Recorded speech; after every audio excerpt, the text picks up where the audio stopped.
Everyone wants to be good, to be admired, to be seen as kind, honest, fair.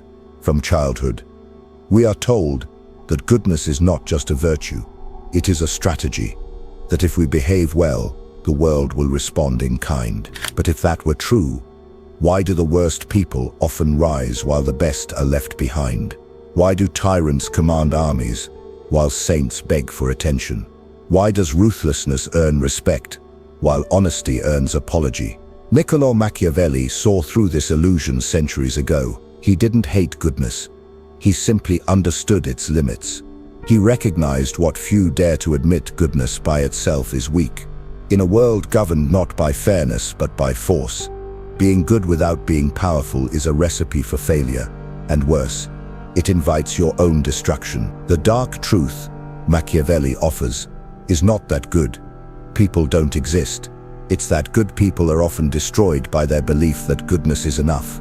In the popular imagination, Machiavelli has become synonymous with cruelty and manipulation. But that is a misunderstanding. He was not advocating for evil. He was exposing the truth about how the world actually works.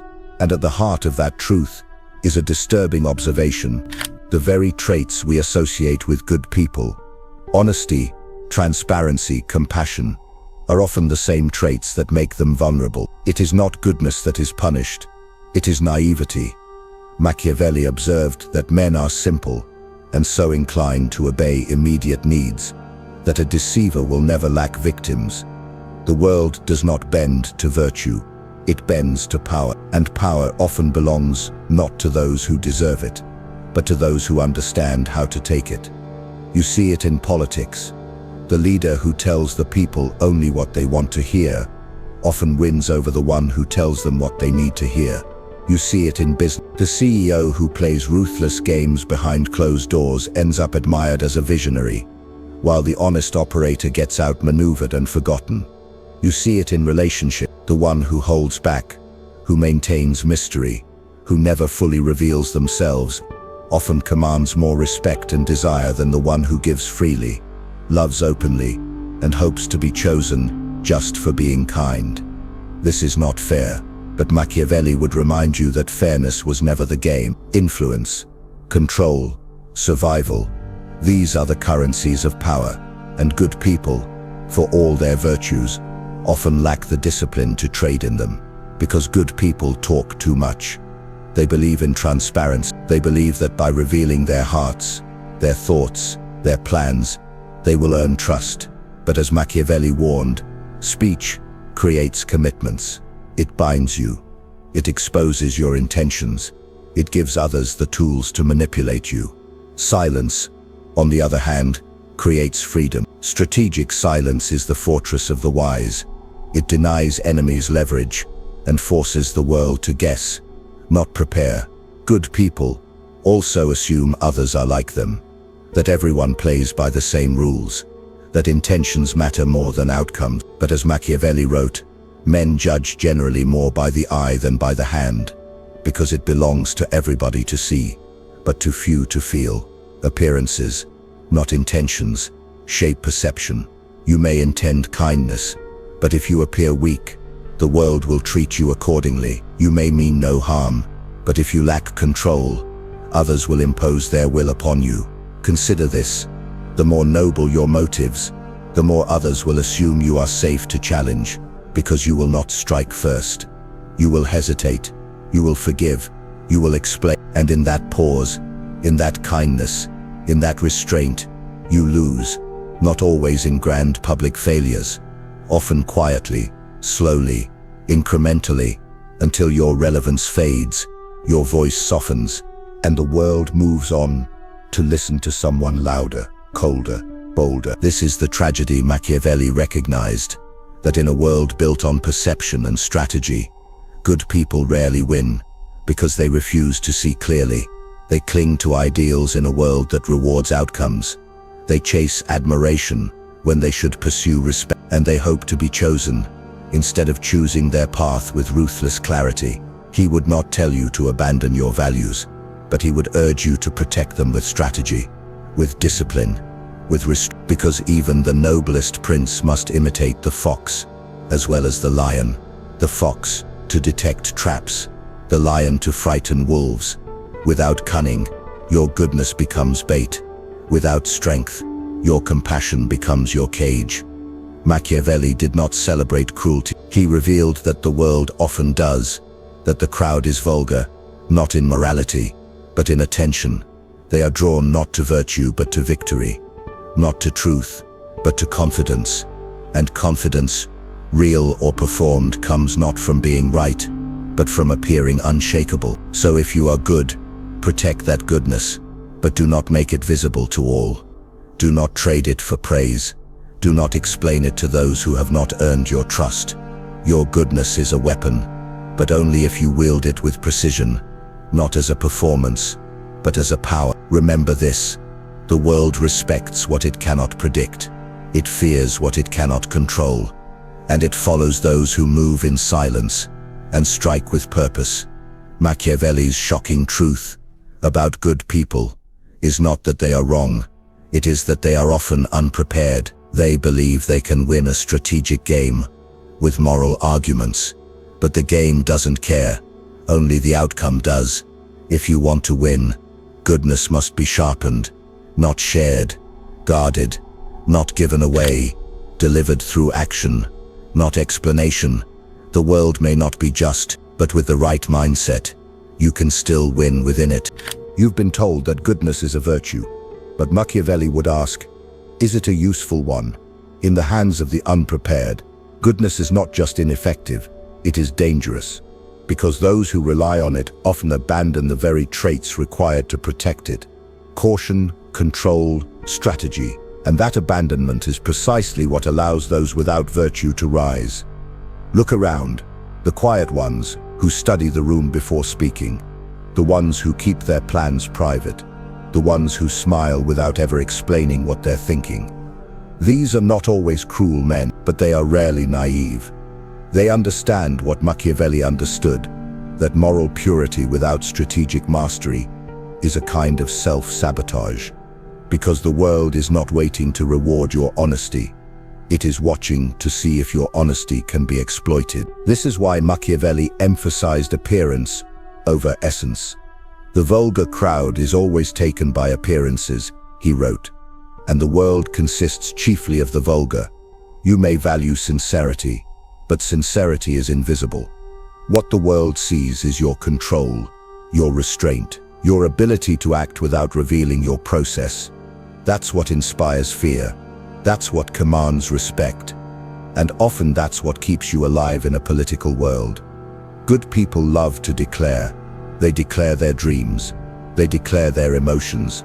They declare their plans. And each time they do, they hand the opponent a weapon to anticipate them, to manipulate them, to corner them. They do it in business meetings, on social media, even in private conversations, mistaking expression for strength, when in fact it's often a signal of insecurity. The person who talks too much is not trusted, not because they are dishonest, but because they are exposed. There is no mystery, no weight behind their words. The more you reveal, the more others feel entitled to know, to question, to challenge, and suddenly, your virtue becomes a performance for their judgment.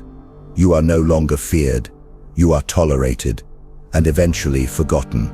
Machiavelli was obsessed with power, not for its own sake, but because without it, all other virtues are vulnerable. Generosity, compassion, fairness, these are beautiful things, but without power, they are at the mercy of those who do not share them. And the world is full of those people. They are watching, they are calculating, and they will take what you will not defend. It is here that the Machiavellian truth strikes hardest, that to survive as a good person, you must adopt the methods of those who are not their malice, not their cruelty, but their calculation, their silence, their unpredictability. You must understand what they understand, that power is a function of perception, and perception is not created by words, it is created by presence, the presence of someone who does not flinch, who does not rush to explain, who does not beg to be liked, the presence of someone who sees the game for what it is and plays it quietly, without apology. This is what Machiavelli admired: the strategist, the fox, the one who smiles without showing their teeth, the one who waits, who listens, who gathers information while revealing nothing, because information is leverage, and leverage is how the weak protect themselves against the strong. So when you speak, speak with purpose, not to be understood, but to direct, not to express, but to influence, not to share, but to shape. This is not manipulation, it is defense, a strategy for those who wish to keep their goodness intact in a world that punishes the undefended. Ask yourself this: when was the last time your silence made someone uncomfortable? When was the last time you let others talk while you simply observed? When was the last time you kept your plan to yourself until the moment it was executed? Good people don't do these things often. They want to be clear, to be transparent, to be trusted. But trust, Machiavelli would argue, is not built on transparency. It's built on outcomes. Deliver results, and people will trust you. Fail, and no amount of honesty will redeem you. This is why Machiavelli warned against the promise given and the word broken, not because he believed in betrayal, but because he knew that reality changes, and those who bind themselves to fixed declarations in a changing world become slaves to their own past. Strategic silence, on the other hand, preserves freedom. It allows you to adapt, to shift, to move unseen. That is power. And the irony is this: those who learn to speak less eventually speak with more authority. Because when your words are rare, they are taken seriously. When your actions are quiet, they are noticed more. When your presence is restrained, the most powerful person in the room is not always the one speaking.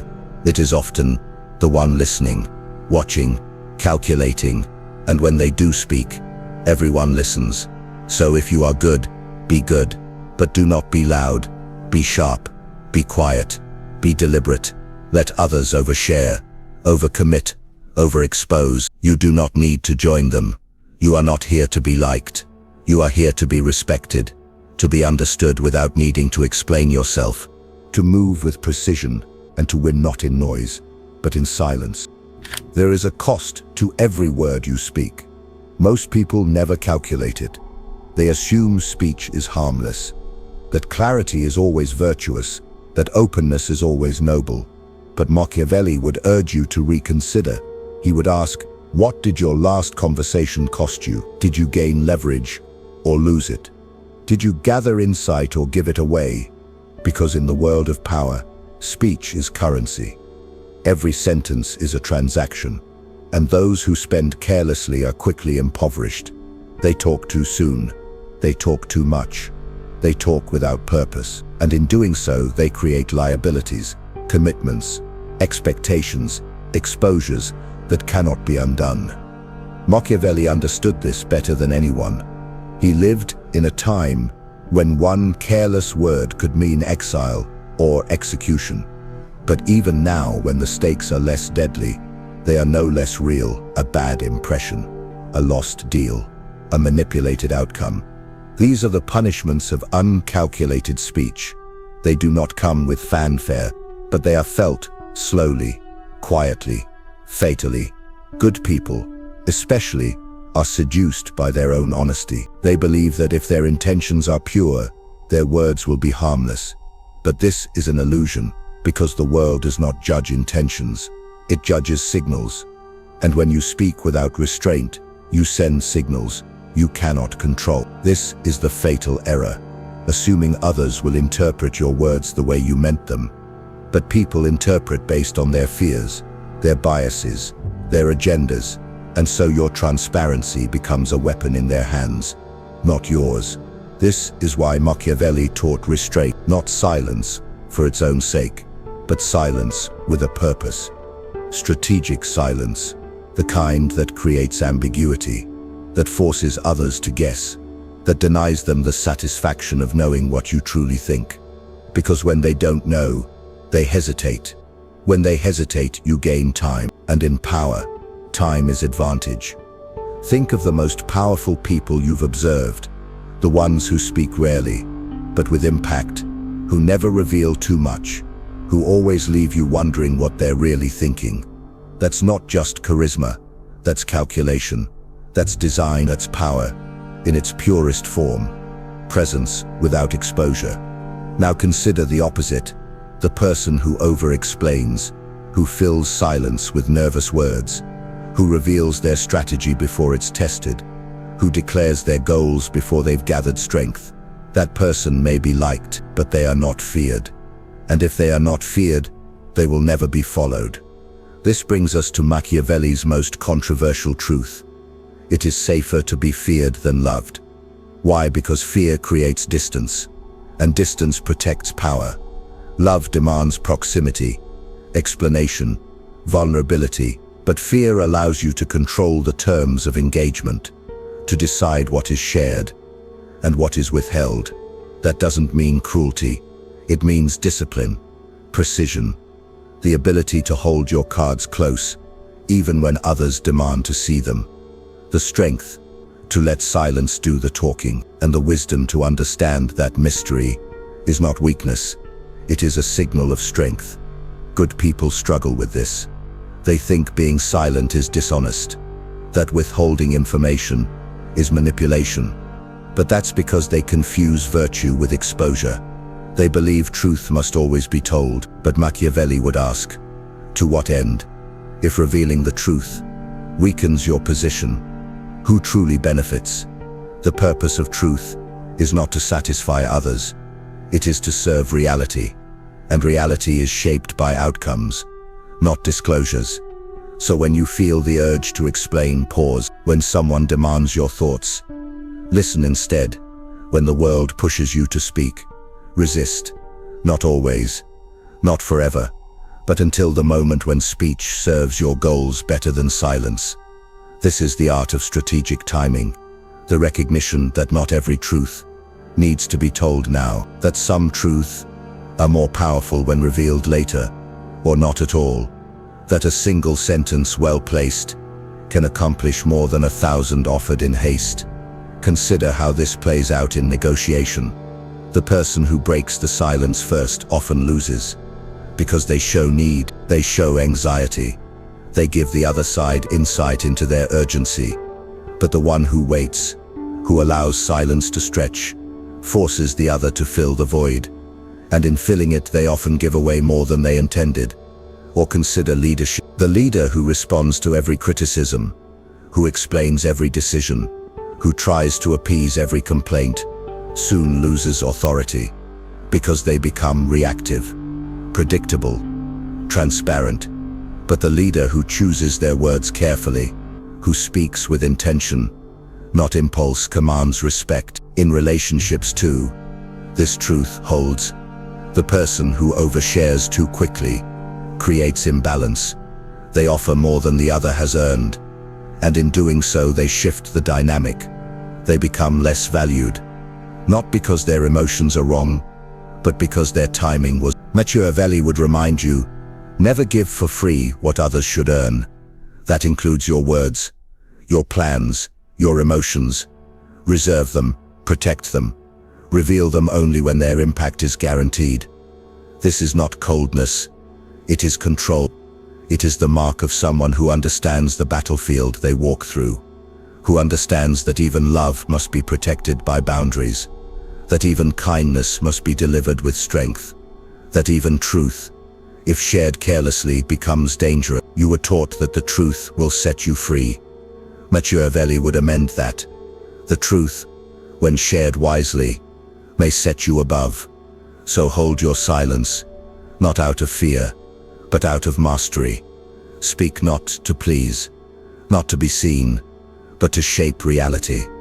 And if silence shapes it better, then say nothing, because in the end, it is not the loud who prevail, it is the precise. There is a paradox that governs power, one Machiavelli saw clearly, and one most good people never understand. It is this: the more you explain yourself, the less powerful you appear. The more you speak, the more predictable you become, and the more predictable you are, the easier you are to control. This is why silence, though misunderstood, is one of the highest forms of strategic communication. It is not emptiness, it is armor. It is the buffer between you and the world's expectations. And in that space, you gain freedom. Freedom to observe, to maneuver, to act on your own terms without interference. Good people struggle with this. They equate silence with guilt, with evasion, with weakness. But Machiavelli would remind you that in the game of power, appearances matter more than ideals. The one who speaks first reveals their hand. The one who justifies themselves concedes authority. The one who talks too much invites opposition. This is not a condemnation of communication. It is a challenge to refine it, to make your words weapons, not wounds, to make your speech rare and therefore valuable. The more noise in the world, the more silence stands out. And in a culture addicted to expression, restraint becomes a signal of strength. Let us return to a core Machiavellian insight. Men in general judge more by the eye than by the hand. They respond to surface, to symbolism, to signals, not because they are stupid, but because most lack the time or the desire to understand complexity. So they look for shortcuts, and those shortcuts are often built from appearances. This is where good people fall. They believe truth must be explained, that integrity lies in transparency, that silence implies something to hide. And they are right, silence does imply, but what it implies is under your control. When used strategically, silence does not suggest fear. It creates mystery. It raises questions, and questions, Machiavelli understood, are more powerful than answers, because they put others in motion. They make others guess, calculate, hesitate, and in that hesitation you advance. Consider how this dynamic plays out in leadership.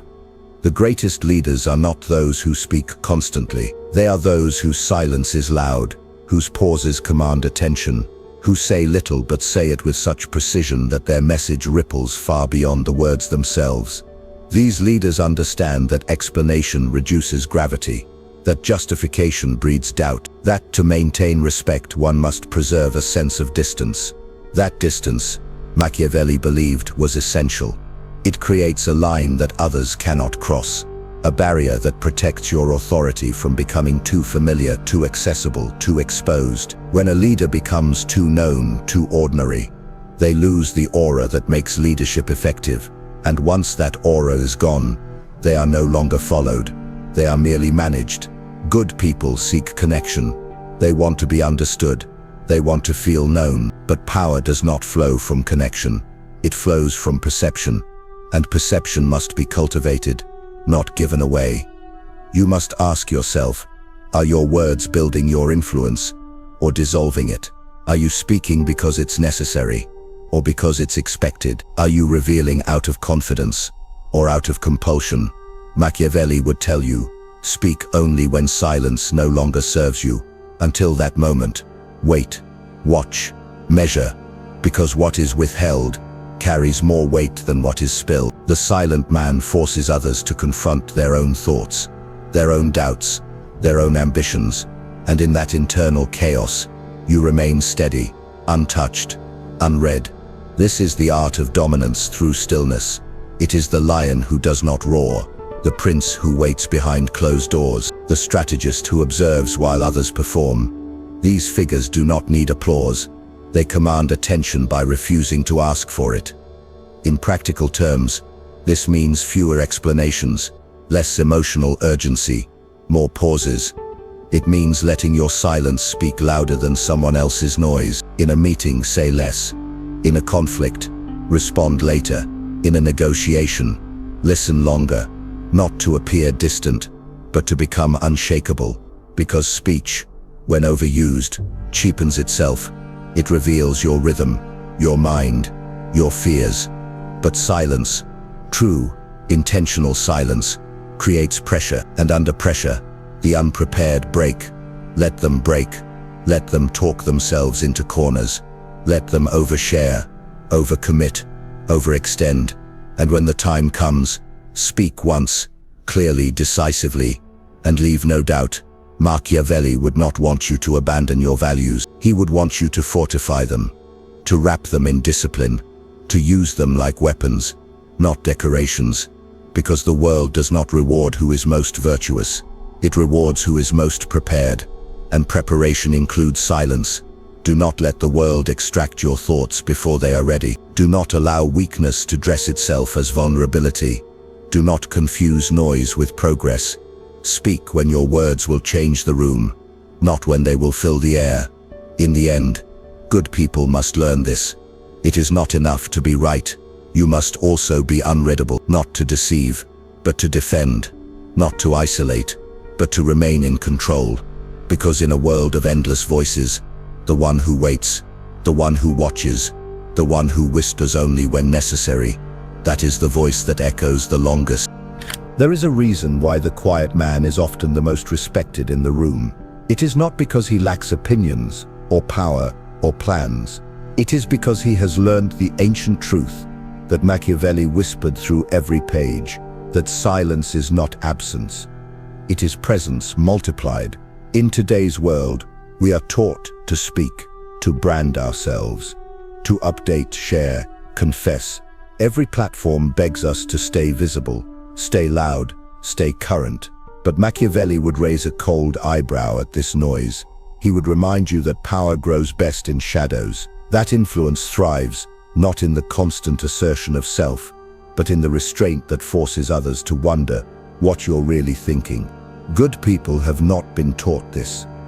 They are told that goodness means openness, that to be trustworthy is to be transparent, that to be authentic is to be expressive. And yet, look around. Who commands more respect? The person who shares everything, or the one who reveals only what must be known?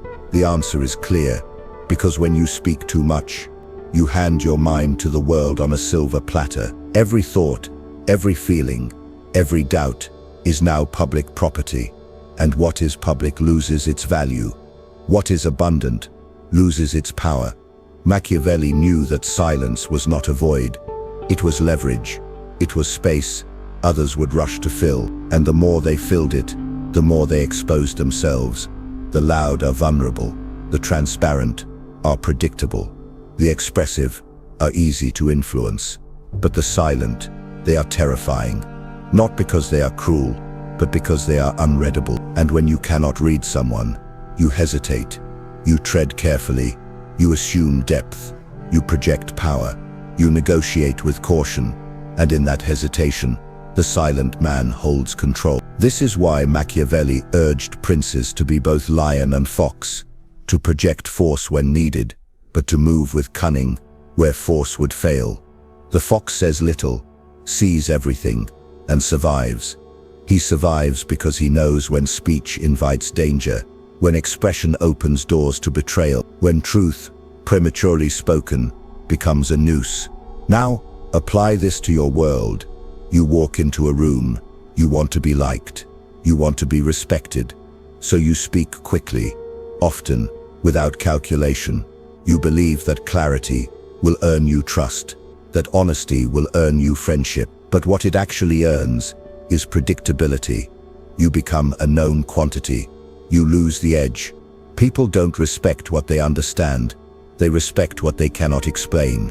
This is why the best negotiators say less, why the strongest leaders let others talk first, why the most attractive people in a room are not the loudest, but the most composed. Mystery is power, not because it's manipulative, but because it forces others to lean in, to wonder, to pay attention. And in a world drowning in noise, attention is gold. So what must the good person learn? They must learn to unlearn the compulsion to explain, to defend, to reveal. They must realize that their goodness has made them easy to read, and therefore easy to dismiss. They must stop giving power away with every overshared opinion, every overspoken apology, every unfiltered truth. This doesn't mean become cold. It means become selective. Speak with intention. Reveal with purpose. Offer only what strengthens your position, because there is a silent killer of power, and its name is overexposure. You've seen it, the colleague who vents too much and loses credibility, the friend who reveals every insecurity and becomes difficult to trust, the public figure who shares every detail and quickly becomes irrelevant. Their mistake was not in being wrong. It was in being too open, too often for too little gain. Machiavelli would say, "Hold your cards, not forever, but until their reveal will shift the table." And here lies the final turn of the blade.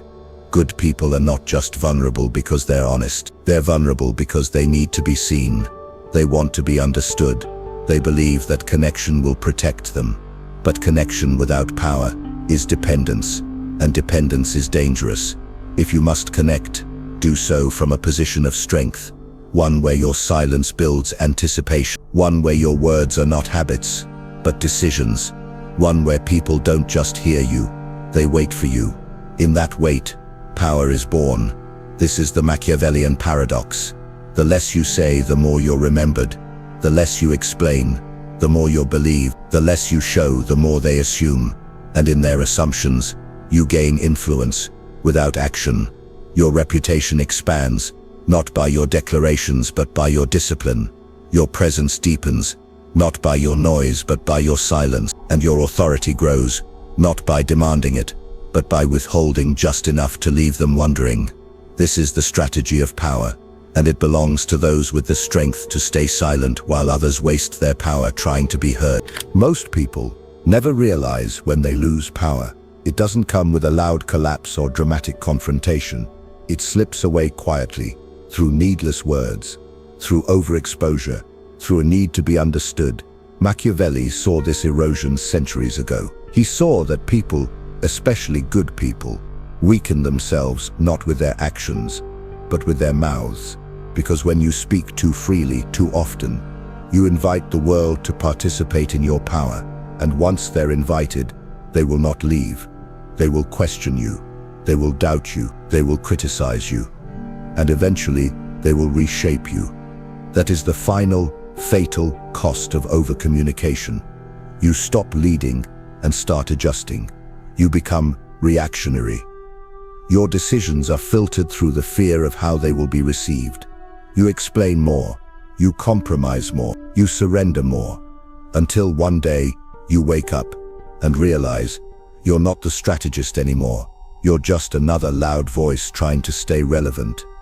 Machiavelli would have no sympathy for that fate. Not because he lacked compassion, but because he understood nature. Power does not pity the unprepared. It rewards those who master themselves first. And self-mastery begins with silence. Strategic silence is the beginning of inner control.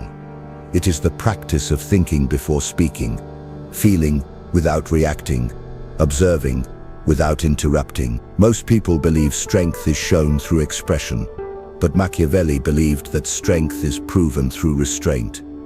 Because restraint is rare, it is difficult, it goes against every modern impulse. We are told to share everything, speak our truth, declare our feelings, but this constant disclosure doesn't free us. It weakens us. It makes our inner world dependent on outer validation. And a person who needs to be validated cannot be feared. They cannot be followed. They cannot lead. Machiavelli understood that the most effective rulers, the ones who shaped history, were not the ones who shared everything. They were the ones who moved in silence, who chose their moments, who struck only when it mattered. Consider the quiet general, the one who allows the enemy to celebrate, to grow arrogant, to misread his calm as weakness. And then when the time is right, he acts, not with noise, but with precision. That is strategy, that is dominance, and that is what Machiavelli admired. Now look at your life. Where are you leaking power? Where are you speaking too soon, too much, for too little gain? Where have you traded mystery for momentary attention? You must begin to close those leaks. Start with your conversations. Not everyone deserves access to your mind. Not every thought needs to be spoken. Not every feeling needs to be shared. Then move to your presence. Don't always explain your moves. Don't justify your boundaries. Don't narrate your transformation. Just evolve and let the world adjust. And finally, sharpen your timing. The world doesn't reward consistency. It rewards impact. Learn when your words matter, and when your silence is louder. The truly dangerous man is not the one who yells, it's the one who waits, watches, knows more than he says, and says only what changes the game. This isn't about becoming a ghost. It's about becoming a mirror, someone who reveals only what reflects power, someone who shapes perception without begging for it, someone who doesn't need to dominate every room, because they already control the room within themselves. Machiavelli would look at the modern obsession with authenticity and raise one quiet hand, not to dismiss it, but to warn against its misuse. Authenticity is not the same as transparency. One is rooted in power, the other is often rooted in insecurity. A truly authentic person does not share everything. They share what matters. They speak when it counts. They reveal only what strengthens their position. And they do it not for applause but for effect. That is the discipline most good people lack. They want to be known, but they forget that power is never fully known. It is sensed. It is felt. It is respected. Because it is partially hidden. You do not owe the world your clarity. You owe yourself your sovereignty. And sometimes the greatest act of self-respect is to say nothing. Let others perform. Let them narrate every move, justify every decision, display every emotion. You be still. You be silent. And when you finally speak, speak in a way that silences them. This is the Machiavellian way, not of cruelty, but of control, not of deceit, but of design. It is the art of becoming untouchable, not because you are hard, but because you are unriddable. And the unriddable man, he walks through a noisy world untouched, undisturbed, and undefeated. If you've made it this far, it's not by accident. It means a part of you already senses what most people never will. That being liked is not the goal, and that to be truly respected, you may have to walk alone. That silence, misunderstood by the noisy world, is not weakness, but power. You're no longer the person who needs to explain themselves to be seen. You're becoming the one who sees everything and says nothing unless it's necessary. And that shift, that discipline, it comes at a cost. You will be misunderstood, maybe even rejected, but what you gain in return is yourself. Now answer this, honestly, in the comments. Are you ready to be misread in order to stay in control? Are you willing to be feared rather than liked, if it means staying free? If this message spoke to you, if it reached the part of you that's tired of pretending, right, I choose silence. Let's see who here is truly ready to walk this sharper, quieter path. And don't stop here. The next video goes even deeper, and you need to hear it. It's more important than you realize. I'll meet you there.